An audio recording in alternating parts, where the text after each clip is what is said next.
우리가 기억하는 세종대왕은 어떤 모습일까요? 아마도 백성을 지극히 사랑하고 위대한 한글을 창제하며 과학과 예술을 찬란하게 꽃피운 위대한 성군의 모습이 가장 먼저 떠오르실 겁니다.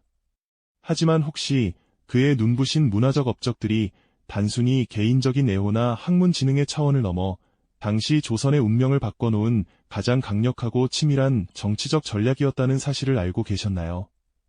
어쩌면 우리가 미처 깨닫지 못했던 세종의 또 다른 얼굴, 즉 국가의 기틀을 굳건히 다지고 분열된 백성을 하나로 모으기 위한 문화 통치의 비밀이 그 속에 깊이 숨겨져 있었던 것은 아닐까요?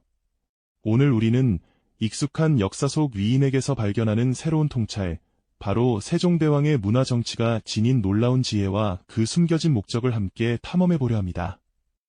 이 이야기는 단순한 역사적 사실을 넘어 현대에도 유효한 리더십과 통찰력을 선사할 것입니다. 우리의 이야기는 세종대왕이 22살의 젊은 나이로 왕위에 오르던 1418년 그 혼돈의 시대로 거슬러 올라갑니다. 당시 조선은 겉으로는 건국 초기의 활력을 유지하는 듯 보였지만 실상은 깊은 상처와 불안으로 가득 찬 시기였습니다. 태종 이방원의 강력한 왕권 강화 정책은 국가의 기틀을 확고히 다지는 데 성공했지만 그 과정에서 수많은 정적과 피를 흘렸고 백성들의 삶은 여전히 고단하고 팍팍했죠. 잦은 기근과 역병은 민심을 흉흉하게 만들었고 사회 곳곳에서는 불만과 불안의 목소리가 끊이지 않았습니다. 궁궐 안팎으로는 알 수 없는 긴장감이 감돌며 마치 폭풍 전야와 같은 위태로움이 느껴졌을 겁니다. 더욱이 대외적으로는 강력한 대륙의 패자인 명나라와의 관계간을 불안정한 시한폭탄과 같았습니다. 명나라는 조선에 끊임없이 무리한 곡물과 요구를 해왔고 조선은 언제든 명의 심기를 거스를까 노심초사하며 이태로운 외교적 줄타기를 하고 있었죠. 마치 팽팽하게 당겨진 활시위처럼 조금만 방심해도 모든 것이 무너질 듯한 아슬아슬한 상황이 젊은 세종의 어깨를 짓눌렀습니다. 그는 이런 내우외환의 현실을 마주하며 깊은 고뇌에 빠졌을 겁니다. 과연 어떤 방식으로 이 난국을 지혜롭게 헤쳐나가야 할까요? 기존의 강압적인 통치 방식으로는 더 이상 흩어진 백성의 마음을 온전히 얻을 수도 국가의 진정한 안정을 지속적으로 이룰 수도 없다는 것을 그는 본능적으로 깨달았을 겁니다. 세종은 어두운 궁궐에서 밤늦도록 불을 밝히며 이 위기를 극복할 새로운 해법을 찾아 끊임없이 고심했습니다. 백성들의 굶주린 눈빛과 불안에 떠는 얼굴, 그리고 명나라 사신단의 위압적인 행렬을 보며 그는 단순한 힘의 논리나 강제적인 지배만으로는 한계가 있음을 통감했겠죠. 그는 어쩌면 칼이나 법과 같은 물리적인 강제력이 아닌 사람의 마음을 깊이 움직이는 부드러우면서도 강력한 무언가가 필요하다고 생각했을지도 모릅니다. 그것은 바로 문화라는 보이지 않는 힘이었습니다. 백성들의 마음속에 희망을 심어주고 국가의 정체성을 공고히 하며 나아가 외세에 당당히 맞설 수 있는 내면의 힘을 길러줄 수 있는 그런 혁신적인 통치 방식 말이죠. 젊은 세종의 눈빛에는 이제 막삭을 틔우기 시작한 위대한 구상이 담겨 있었을 겁니다. 그의 마음속에서 혼란스러운 시대를 넘어설 새로운 해법의 씨앗이 조용히 움트고 있었던 겁니다.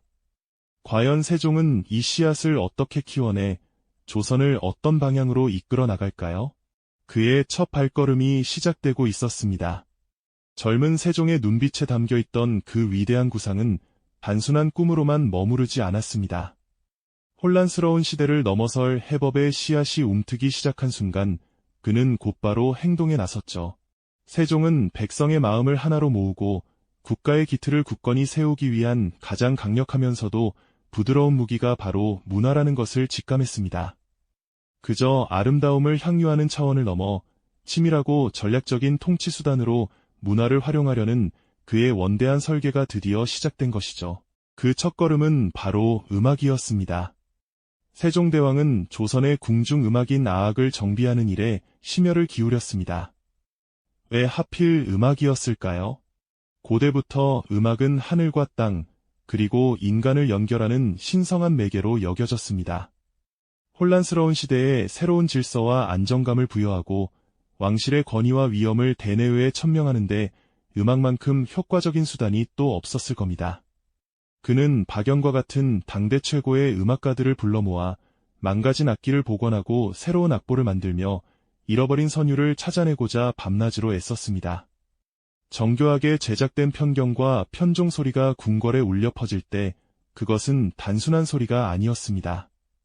흩어진 백성들의 마음을 하나로 묶고 불안했던 국가에 새로운 희망의 메시지를 전하는 웅장한 화합의 소리였던 거죠. 음악과 함께 세종이 중요하게 여겼던 또 다른 문화적 장치는 바로 의례였습니다. 국가의 크고 작은 행사마다 엄숙하고 질서정연한 의례를 확립하는 것은 매우 중요한 일이었습니다. 새로운 의례복을 입은 관리들이 일사불란하게 움직이며 거행하는 의례는 백성들에게 국가의 안정과 왕실의 권위를 시각적으로 보여주는 강력한 메시지가 되었습니다. 조상에게 제사를 지내고 백성들과 함께하는 각종 행사를 통해 조선이라는 공동체의 정체성을 더욱 공고히 하고 왕과 백성이 한마음이라는 유대감을 형성하려 했던 것이죠. 이처럼 세종은 음악과 의례라는 보이지 않는 힘을 통해 백성들의 마음속에 국가에 대한 자부심과 소속감을 심어주고자 했습니다.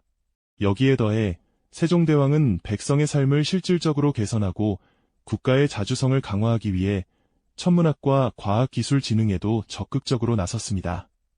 집현전 학자들은 밤늦도록 연구에 매달려 해시계인 앙부일구, 물시계인 자경루, 그리고 별을 관측하는 혼천해 등을 개발했죠. 이러한 과학기술의 발전은 단순한 학문적 성과에 그치지 않았습니다. 농업 생산성을 높여 백성들의 굶주림을 해결하고 정확한 시간과 절기를 알려주어 백성들의 삶을 풍요롭게 만드는 데 기여했습니다. 나아가 명나라의 역법에 의존하지 않고 조선만의 독자적인 역법을 만들려는 시도는 조선이 자주적인 국가임을 대내외에 천명하는 중요한 정치적 의미를 담고 있었습니다. 하지만 이러한 세종의 혁신적인 문화 정책이 순탄하게만 진행된 것은 아니었습니다. 당시 유교 사대부들은 기존의 틀을 벗어나는 새로운 시도에 대해 보수적인 반발을 보였습니다. 음악을 바꾸는 것은 사치스러운 일이다. 불필요한 기술 개발에 국력을 낭비한다는 등의 불만이 터져나왔죠. 특히 명나라의 문물을 숭상하는 분위기 속에서 조선만의 것을 만들려는 세종의 시도는 일부 신료들에게는 위험하고 불경한 일로 비치기도 했습니다. 대신들과 세종이 정책 방향을 두고 치열하게 논쟁하는 회의 장면은 당시 얼마나 많은 갈등과 긴장이 있었는지를 짐작하게 합니다. 그럼에도 불구하고 세종은 자신의 확고한 신념과 비전을 굽히지 않았습니다. 그는 백성을 위한 길이라면 어떤 반대도 무릅쓰고 뚝심 있게 자신의 길을 추진해 나갔죠. 그의 마음속에는 이 모든 문화 정책이 결국 백성들의 삶을 더 나은 방향으로 이끌고 조선이라는 나라를 더욱 강하고 자주적인 국가로 만들 것이라는 굳건한 믿음이 자리하고 있었을 겁니다. 이렇게 세종대왕은 보이지 않는 힘, 문화라는 씨앗을 뿌리고 조심스럽게 키워나가며 새로운 조선을 향한 거대한 설계도를 한 걸음 한 걸음 완성해 가고 있었습니다. 과연 그의 다음 발걸음은 어디를 향하게 될까요? 백성을 향한 그의 애민정신은 어떤 위대한 결과물을 만들어낼까요? 과연 그의 다음 발걸음은 어디를 향하게 될까요? 백성을 향한 그의 애민정신은 어떤 위대한 결과물을 만들어낼까요?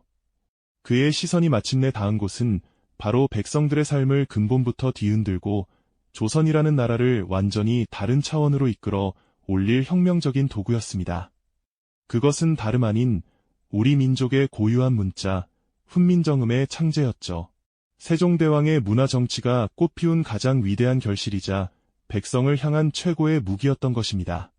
당시 조선의 지식층은 한자를 사용했습니다만 수천 년을 이어온 한자라는 벽은 평범한 백성들에게는 너무나 높고 두터운 장벽이었죠. 글을 배우는데 오랜 시간과 노력이 필요했고 그마저도 소수의 특권층만이 누릴 수 있는 사치에 가까웠습니다. 백성들은 자신의 억울함을 글로 호소할 수도 없었고 세상의 이치나 나라의 법도를 온전히 이해하기 어려웠습니다. 마치 눈과 귀가 가려진 채 살아가는 것과 다름없었죠. 이러한 상황 속에서 세종대왕은 깊은 고민에 빠졌을 겁니다. 어떻게 하면 모든 백성이 지식의 빛을 누리고 자신의 목소리를 낼 수 있는 세상을 만들 수 있을까? 그는 이 해묵은 문제를 해결하기 위해 누구나 쉽게 배우고 쓸 수 있는 새로운 문자가 필요하다고 확신했습니다. 이는 단순히 글자를 만드는 것을 넘어 백성들의 지적 수준을 끌어올리고 사회 전체의 소통을 원활하게 하며 나아가 조선이라는 국가의 자주성을 확립하려는 치밀하고도 웅대한 통치 철학의 발현이었던 것이죠. 하지만 이 혁명적인 구상은 순탄하게 진행될 수 없었습니다. 훈민정음 창제는 당시 지배층에게는 엄청난 충격이자 위협으로 다가왔을 겁니다. 유교적 질서와 중국에 대한 사대주의가 견고했던 시대에 고유한 문자를 만든다는 것은 기득권 세력의 반발을 불러일으킬 수밖에 없었죠. 특히 집현전 부제학 최만리를 비롯한 많은 신하들은 격렬한 반대 상소문을 올리며 세종대왕의 뜻을 꺾으려 했습니다. 그들은 훈민정음 창제가 중국의 문화를 거스르는 행위이며 오랑캐의 글자와 다를 바 없다고 주장했습니다. 또한 백성들이 글자를 알게 되면 사회 질서가 문란해질 것이라는 우려까지 표했죠. 수많은 신하들이 궐 앞에 엎드려 상소문을 올리고 감히 임금의 뜻을 거스를 수 없다는 절박함 속에서도 자신들의 소신을 굽히지 않았던 그 장면을 상상해보세요. 임금과 신하들의 팽팽한 대립 속에서 긴장감은 최고조에 달했을 겁니다. 그럼에도 불구하고 세종대왕의 결심은 그 어떤 반대에도 흔들리지 않았습니다. 그의 마음속에는 오직 백성을 향한 깊은 사랑, 즉 애민 정신만이 가득했으니까요. 그는 신하들의 반대를 단호하게 물리치며 훈민정음 창제를 끝까지 밀어붙였습니다. 어리석은 백성들의 뜻을 헤아리지 못하고 그저 한자라는 어려운 글자에 갇혀 살게 할 수는 없다. 세종대왕은 아마 이런 마음으로 한 글자 한 글자에 백성을 향한 염원을 담아 새로운 문자를 완성했을 겁니다. 마침내 1446년 훈민정음이 세상에 반포되던 순간 그것은 단순히 새로운 문자가 탄생한 것을 넘어 조선이라는 나라의 운명을 바꾸고 백성들에게 희망의 불씨를 지펴준 역사적인 사건이었죠. 이제 백성들은 훈민정음으로 자신의 생각을 기록하고 세상의 지식을 배우며 마침내 자신들의 목소리를 낼 수 있게 된 것입니다. 이처럼 세종대왕은 문화라는 보이지 않는 힘으로 백성의 삶을 혁신하고 조선의 미래를 설계해 나갔습니다. 세종대왕의 이러한 문화 통치는 결코 한순간의 반짝이는 업적으로 끝나지 않았습니다. 오히려 그것은 조선 백성의 삶 깊숙이 스며들어 나라의 근간을 더욱 튼튼하게 다지는 영원한 유산으로 굳건히 자리매김했죠. 훈민정음 덕분에 그를 깨우치게 된 백성들은 더 이상 지식의 장벽에 가로막혀 고통받거나 세상의 이치를 알지 못해 답답해하지 않았습니다. 그들의 눈앞에 새로운 세상이 활짝 열린 것이죠. 농업기술서부터 질병을 치료하는 의학 지식, 그리고 백성의 도리를 가르치는 유교 경전에 이르기까지 삶에 유용한 다양한 정보들이 한글로 쉽게 풀이되어 전국 방방곡곡으로 널리 퍼져나갔습니다.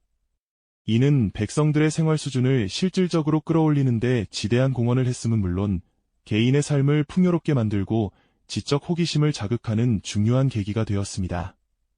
자신의 목소리를 글로 표현하고 세상의 이치를 스스로 깨달으며 백성들은 비로소 주체적인 삶의 주인이 되어 공동체의 일원으로서 성장해 나갔습니다.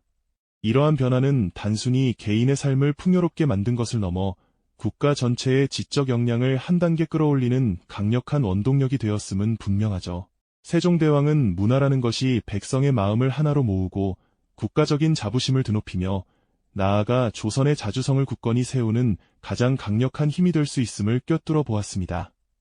조선은 이제 더 이상 외세의 문화에 맹목적으로 의존하던 변방의 작은 나라가 아니었습니다.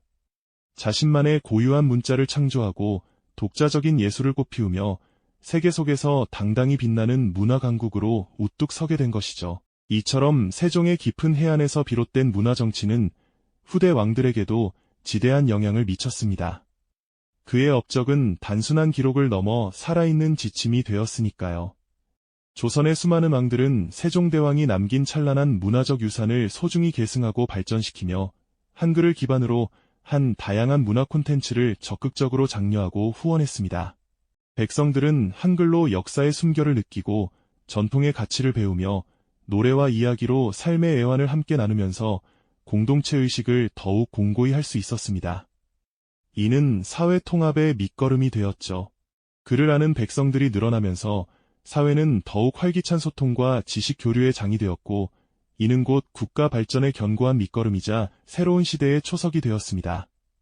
오늘날 우리가 누리는 찬란한 한글 문화와 세계가 인정하는 우리의 독창적인 예술은 바로 세종대왕의 깊은 통찰과 백성을 향한 뜨거운 애민 정신에서 비롯된 것입니다. 도심의 화려한 간판에서부터 우리가 매일 사용하는 스마트폰 속 메시지에 이르기까지 한글은 우리의 일상 속에 공기처럼 자연스럽게 스며들어 있죠. 그 존재감은 실로 대단합니다. 고궁의 고즈넉한 처마 아래에서 아이들이 천진난만하게 뛰어노는 모습, 그리고 그 곁을 묵묵히 지키는 세종대왕 동상에서 우리는 여전히 그의 위대한 숨결과 정신을 생생하게 느낄 수 있습니다. 문화는 결코 단순한 유희나 사치가 아니었습니다. 그것은 백성의 마음을 하나로 묶고 국가의 기틀을 견고히 다지며 후대에까지 영원히 이어질 위대한 유산을 창조하는 가장 강력하고 치밀한 통치 전략이었던 것이죠. 최만리 등 당시 신하들의 극심한 반대와 거센 비난 속에서도 세종대왕이 오직 백성을 위한 굳건한 신념으로 훈민정음을 창제하고 온 세상에 반포했던 그 순간은 참으로 위대한 장면이었습니다. 문화가 무력보다 훨씬 더 강력하고 지속적인 힘을 가질 수 있음을 온 인류에게 증명한 역사적인 장면이었죠. 백성을 진정으로 사랑하는 마음이 담긴 한 글자, 한 글자가 수많은 칼날보다 예리하게 시대를 꿰뚫고 수많은 포화보다 강력하게 미지의 미래를 활짝 열어젖힌 것입니다. 세종대왕은 이처럼 눈에 보이지 않는 문화의 위대한 힘으로 백성들의 삶을 근본적으로 변화시키고 조선의 국제적 위상을 드높이며 오늘날 우리가 살아가는 대한민국의 굳건한 정신적 뿌리를 깊이 내렸습니다. 우리가 지금 이 순간 누리는 문화적 풍요로움과 국가적인 자긍심은 결코 우연히 얻어진 행운이 아닙니다. 그것은 세종대왕의 치밀하고도 깊이 있는 애민 정신과 탁월한 통치 철학이 수백 년의 시간을 초월하여 우리에게 전해진 위대한 결과물이죠. 그의 지혜로운 문화 정치가 현대사회를 살아가는 우리에게 던지는 메시지와 교훈은 여전히 빛을 발하며 유효합니다. 문화가 한 국가의 정체성을 굳건히 만들고 국민을 하나로 통합하며 번영하는 미래를 향한 강력한 동력을 제공한다는 사실을 다시금 되새기게 합니다. 세종대왕이 문화라는 보이지 않는 힘으로 나라를 다스렸듯 역사의 수많은 순간 속에는 우리가 미처 깊이 알지 못했던 또 다른 위대한 통치의 비밀들이 숨겨져 있습니다. 다음 시간에는 또 다른 위대한 인물의 발자취를 따라가며 그 속에 담긴 놀라운 통찰과 지혜를 함께 찾아 나서 볼까요? 이 영상이 도움이 되셨다면 좋아요와 구독 부탁드립니다. 여러분의 응원이 제게 큰 힘이 됩니다. 다음 영상에서도 더 유용한 정보를 공유하겠습니다. 감사합니다.